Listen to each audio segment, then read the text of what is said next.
The Canadian government is facing growing calls to help Cuba amid attempts from the U.S. government to choke off the nation's fuel supplies. Federal officials have called on the Liberal government to send aid to Cuba. People there are facing blackouts and shortages of food, fuel, and medicine. Earlier this year, the U.S. cut off oil supplies from Venezuela, Cuba's main supplier. And since then, Donald Trump has threatened to hit countries with heavy tariffs if they attempted to help, saying the Cuban government appears, quote, ready to fall. My next guest says Canada should step in. Ben Rowswell is a former Canadian ambassador to Venezuela and a consultant for Catalyze 4, a strategic advisory firm, and he joins me now. Ben, thank you for your time. Thank you for having me on the show. So you feel that Canada should help Cuba. How come? Well, let's take just the perspective of the Cuban people. I mean, these are practically our neighbors. It is a terrible, terrible thing to go through a man-made humanitarian disaster. I saw it with my own eyes in Venezuela. That was man-made by the government of Nicolas Maduro and their economic policies. But still, the impact on people when they can't get medical care, when they can't get food, when they start losing weight, when they start dying of malnutrition, that is what the Cuban people are now beginning to experience. And we shouldn't wish that on any country in the world. And if there's ever any man-made circumstances that are leading people to suffer, we should be looking at ways to stop that from happening, just at a basic human level. Then when you look at it, Canada's interests are primarily sovereignty. That is by far the lodestar of our foreign policy now. It has to be the number one objective, and the principal threat to our sovereignty right now is the Donroe Doctrine enunciated by the United States that it can do whatever it wants to whichever neighbor.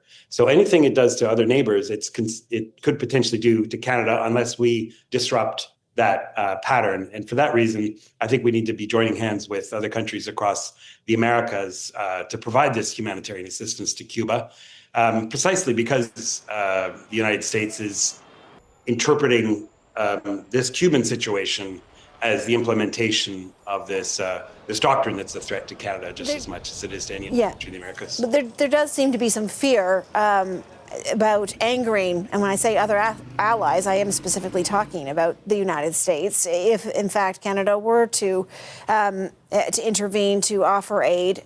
Is there a way around, is there a world in which aid could be given and not go against the United States? Is that possible? My understanding is the threat from the United States is about the provision of oil, and I'm not sure exactly which kind of humanitarian assistance Canada is conveying, but it's not clear to me that providing food and medicine and what have you would necessarily trigger that. But the point I think that we have to take into consideration is that Canada's sovereignty comes first. It comes before the emotions of any foreign leader. And so if there's a foreign leader that will be upset by our actions, tough. That's Canada's sovereign right to do as we please, particularly in a case of a country that is just recently enunciated a completely new approach to the hemisphere where it does not respect the sovereignty of other countries. We are in a brave new day for Canadian foreign policy when the United States makes that dramatic break with the past, and therefore every situation now in the Americas is going to be a test of the sovereignty of Canada and its fellow countries, and that's why we need to actually take action precisely because of the threat coming from the United States, in addition to the basic issue here, the well-being of the people of Cuba. No, of course, and the point you're making, many would also say that Mark Carney delivered that speech in Davos, and it was saying sort of similar things about charting a path separate from the United States. That said, there will be others on the other side of this who say, listen, we're trying to enter into trilateral negotiations for trade and hoping that the United States will be part of that for the better, for the economy within the country. What do you say to that side of this? Yeah, so there's like all difficult foreign policy questions, there's some competing objectives.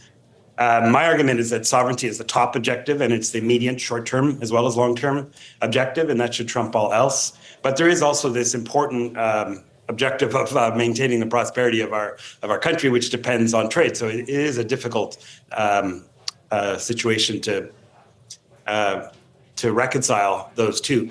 The point that I would make about our trade negotiations with the United States is that they're likely to fail anyway. The chances of us negotiating a successful deal that protects Canada's sovereignty is relatively limited. So let's not put too many eggs in that basket.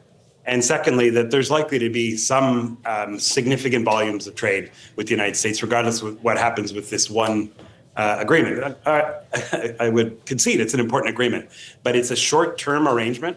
CUSMA is not likely to last for very long, and if these negotiations don't work out well, there'll be another negotiation the next year, there'll be another trade crisis. So we need to keep our eyes on the long game here. The long game is Canada's sovereignty. There will be ups and downs in our trade relationship with the United States, probably mostly downs, to be honest, right now, and we can't put the rest of Canada's foreign policy and the rest of Canada's interests, including its most important one, on hold. Ben Rowswell, a former Canadian ambassador to Venezuela. Thank you. You're welcome.